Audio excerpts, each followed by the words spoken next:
Samajwadi party के राष्ट्रीय अध्यक्ष और पूर्व मुख्यमंत्री अखिलेश यादव ने सूबे की योगी सरकार पर हमला बोलते हुए कहा है कि उन्हें नाम बदलने और शिलान्यास करने के अलावा कुछ नहीं आता।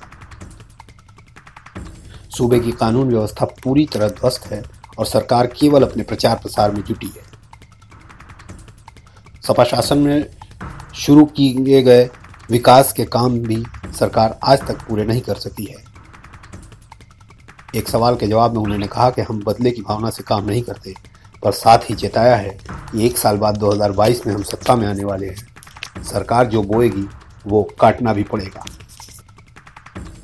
अखिलेश यादव लंबे समय बाद अपने संसदीय क्षेत्र आजमगढ़ पहुंचे तो वहां कई निजी कार्यक्रमों में शामिल होने के बाद पूर्व मंत्री दुर्गा प्रसाद यादव के आवास पर पत्रकारों से रूबरू हुए। उन्होंने कहा कि भाजपा सरकार ने आय दोगुना करने के नाम पर किसानों को बेवकूफ बनाया। किसान न्यूनतम समर्थन मूल्य के लिए सड़क पर उतरकर लाठी खा रहा है। हम पंजाब के किसानों की लड़ाई में उनके साथ हैं।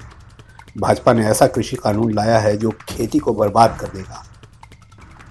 पूरा कंट्रोल केवल कुछ लोगों के हाथों में चला जाएगा। उन्होंने कहा कि किसानों का समर्थन करने पर हमारे नेताओं को घरों में कैद कर दिया गया। उन्होंने आजमगढ़ के साथ विकास को लेकर भेदभाव का आरोप लगाते हुए कहा कि प्रदेश सरकार जानबूझकर आजमगढ़ का विकास कार्य रोक रही है क्योंकि ये अखिलेश यादव का संसदीय क्षेत्र है। पूर्वांचल में एक्सप्रेसवे से लेकर आजमगढ़ की हवाई पट्टी तक नहीं बनी और चीनी मिल भी नहीं चला पा रहे हैं। हमारी योजना पूर्वांचल एक्सप्रेसवे का दोबारा पीएम से शिलान्यास करा दिया। हमने गुजरात के स्टैच्यू ऑफ लिबर्टी बनाने वाली कंपनी को ठेका दिया था, बावजूद इसके ठेके को रद्द कर नया ठेका दे दिया गया। सरकार सस्ते के चक्कर में क्वालिटी से समझौता कर रही है। अखिलेश यादव ने कोरोना वैक्सीन को लेकर सरकार की तैयारियों पर सवाल उठाए। कहा कि वैक्सीन को लेकर भ्रम की स्थिति है। सरकार किसी को वैक्सीन नहीं देना चाहती। हैदराबाद से लेकर बिहार चुनाव का जिक्र करते हुए कहा कि बीजेपी खुद कोरोना गाइडलाइन का पालन नहीं करती और भीड़ इकट्ठा करती है। अगर मैं लॉकडाउन में यहाँ आता तो मुझ पर सवाल खड़े किए जाते। उन्होंने दावा किया कि 2022 में हमारी सरकार बनेगी, लेकिन अगर उसकी रणनीति बताएंगे तो सरकार साजिश कर देगी। साफ किया कि किसी बड़े दल से गठबंधन नहीं होगा, बल्कि छोटे दलों के साथ मिलकर सरकार बनाई जाएगी। उन्होंने शिवपाल यादव की पार्टी से गठबंधन को घर का मामला बताया।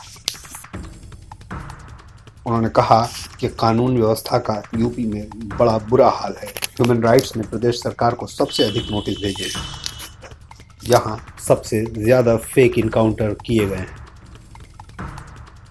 अखिलेश ने बंगाल में आए दिन हो रही हिंसा को लेकर कहा कि भाजपा ऐसा ही करती है। उन्होंने बंगाल की जनता से एक बार फिर ममता बनर्जी को जिताने का आह्वान किया। अच्छा, मुख्यमंत्री आवास का मैंने कहा कि नक्शा नहीं पास है। गांव में बताओ किसी का नक्शा पास होता है तो बता दो।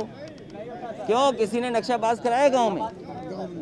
आबादी में कभी घर बनाया, पुराना पैतृक गांव है, बाबा ने बनाया, उस घर का क्या होगा? तो क्रिया की प्रतिक्रिया तो होगी ना आगे। नहीं, ये भाषा समाजवादियों की नहीं हो सकती है। लेकिन सवाल ये है कि जो बो रहे हो वो काटेगा कौन?